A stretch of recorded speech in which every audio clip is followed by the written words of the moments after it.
नमस्कार, मैं विश्वजीत कुमार। आप देख रहे हैं सीबी खबर। सीबी खबर की टीम आज आपको एक बेहतरीन मुद्दे की ओर आपका ध्यान आकृष्ट कराने के लिए लेकर आई है। जैसा कि हमारे पीछे ठीक आप देख सकते हैं कि जिला पंचायत बालिका इंटर कॉलेज चंदौली, बात होती है बेटी बचाओ बेटी पढ़ाओ की। इसी संदर्भ में हम यहाँ देखने के लिए आए हैं, चूँकि कहा जाता है कि चंदौली में बालिकाओं के लिए सबसे बड़ा इंटर कॉलेज यह माना जाता है। यहाँ कौन कौन सी व्यवस्थाएं हैं और कैसी जर्जर स्थिति है या अच्छी स्थिति बनी हुई है, इन सारी चीज़ों को बारीकी से सीबी खबर की टीम आपको अंदर की ओर प्रांगण में ले चलकर दिखाएगी। जैसा कि आप देख रहे होंगे, हम प्रांगण में आ चुके हैं और ये पूरा परिसर जो है जिला पंचायत बालिका इंटर कॉलेज का परिसर है।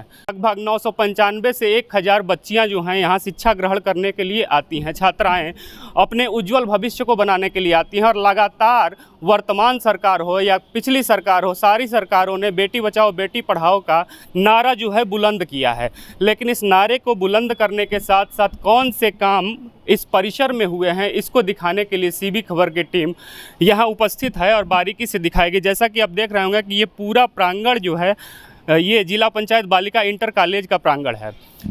अब यहाँ लगातार चुनाव भी कराए जाते हैं, चुनाव के लिए यहाँ सेंटर भी बनाए जाते हैं, लेकिन यथास्थिति यदि आप देखेंगे तो यहाँ का भवन काफ़ी जर्जर दिखता हुआ हमें नज़र आ रहा है। यहाँ अगर हम बात करें, आपको इस साइड ले चलते हैं, दिखाते हैं।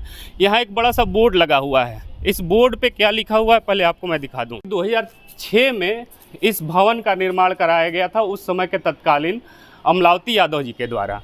यहाँ ठेकेदार का भी नाम दिया हुआ है योगेंद्र नाथ सिंह। लेकिन 2006 में बना हुआ भवन किस प्रकार से इस समय अपनी स्थिति, जर्जर स्थिति को लेकर के बरकरार है, इसको दिखाने के लिए हम आपको अंदर लेकर आ रहे हैं। यहाँ देख सकते हैं कि ये बच्चियाँ जो अपने उज्जवल भविष्य के कामना के लिए यहाँ आई हैं और शिक्षा ग्रहण करने के लिए आई हैं, लेकिन यहाँ की स्थिति देखिए। यदि मैं बारीकी से चाहूँगा सम्मानित छायाकार महोदय से कि दिखाएँ दीवालों को कि किस प्रकार से ये 2006 में बनी दीवार जो है गिरने के कगार पे है।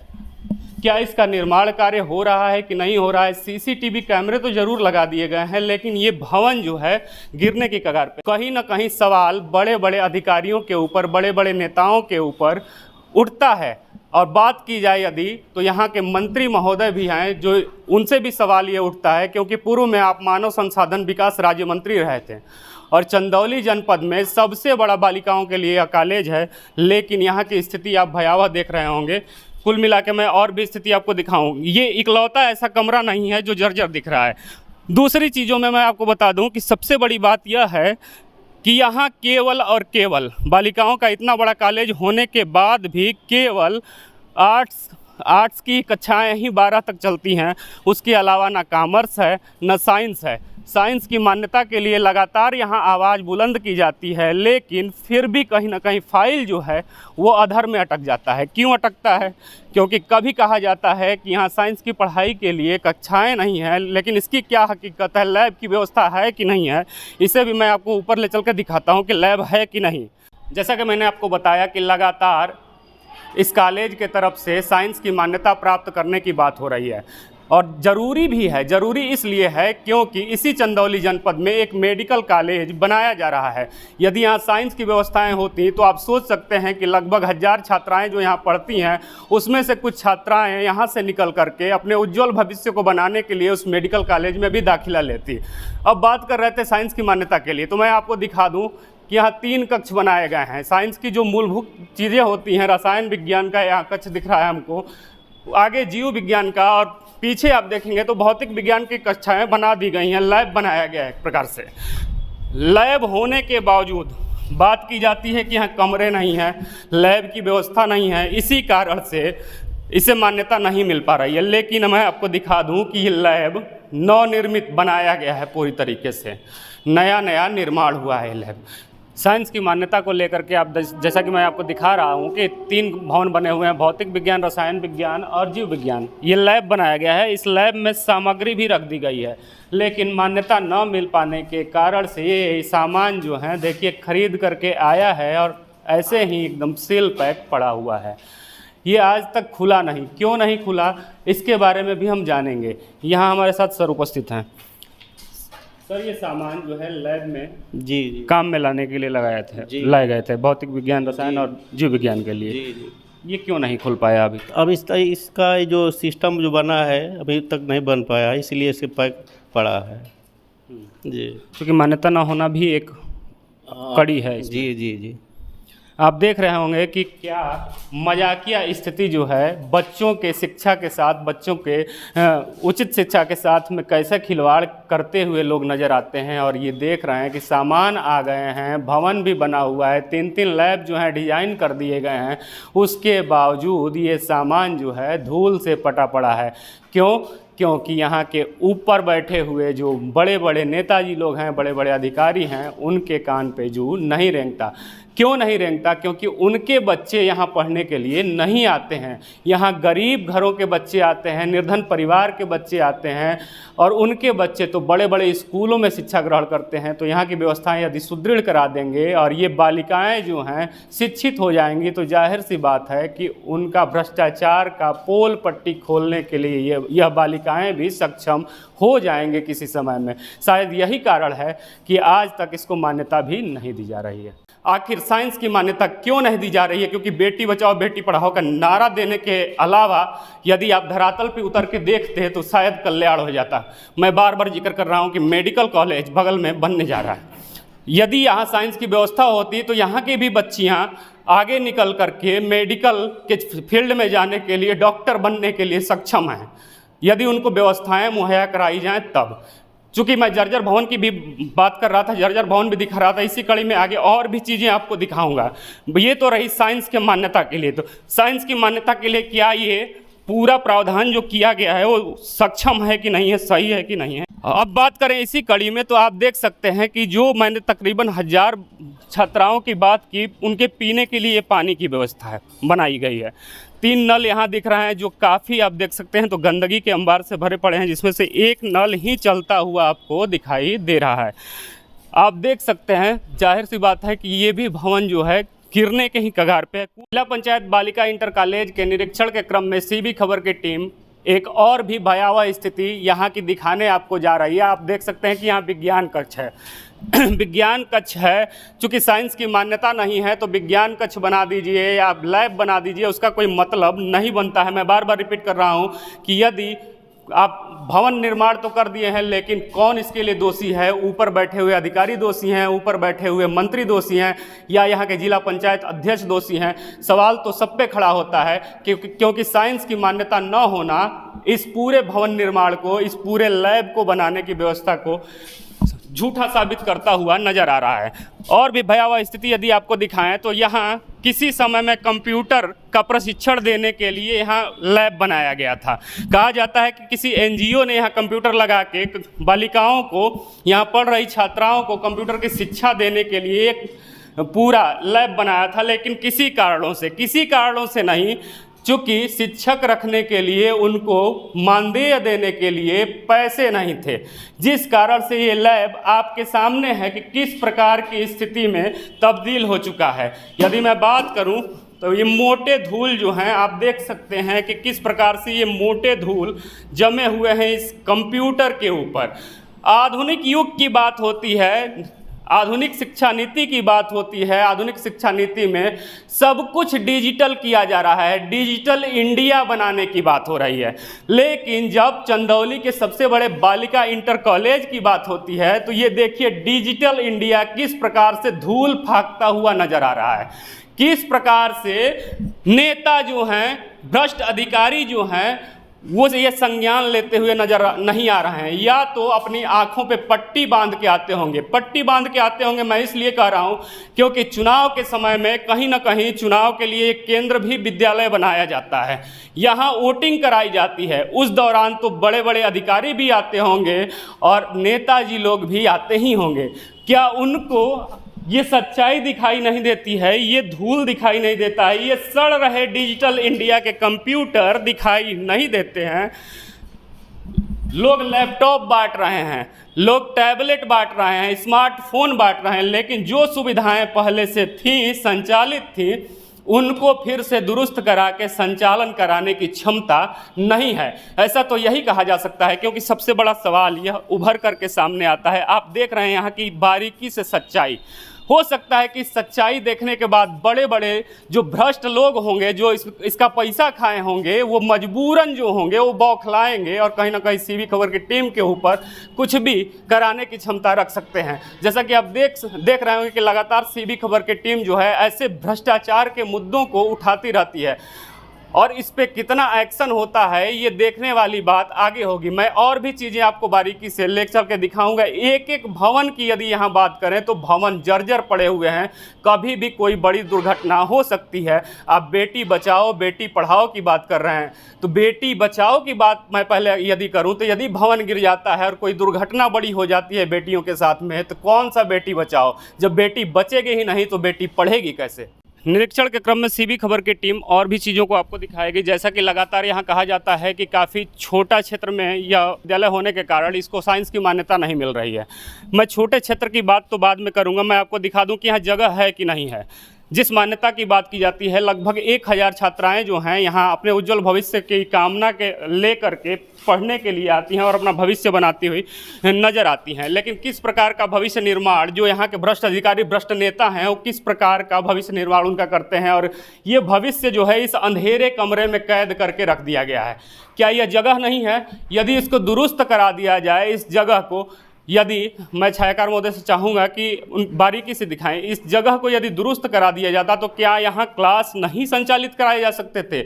यहाँ कक्षाएं नहीं चल सकती थी? यदि साइंस की मान्यता मिल जाए तो ऊपर 3 लैब बनाए गए हैं। मैंने उससे पहले भी दिखाया था आपको, 2-2 कमरे खाली पड़े हुए हैं और यहाँ क्रम में आप देखेंगे तो एक कमरे के अंदर मैं हूँ और बाहर की ओर आप देखेंगे तो ये पूरा बरामदा, इस बरामदे से लगे हुए जो 3 कमरे हैं, इस बरामदे से लगे हुए तीनों कमरे बंद पड़े हैं। क्यों बंद पड़े हैं? क्योंकि इसकी स्थिति जो है एकदम अंधकार में है। ये भी कमरा बंद पड़ा हुआ है, ये लग रहा है कि बरसों से ये खुला नहीं है। क्या इस कमरे की साफ सफाई यदि करा दी जाए, इस कमरे को दुरुस्त कर दिया जाए तो यहाँ छात्राएं नहीं पढ़ सकती हैं?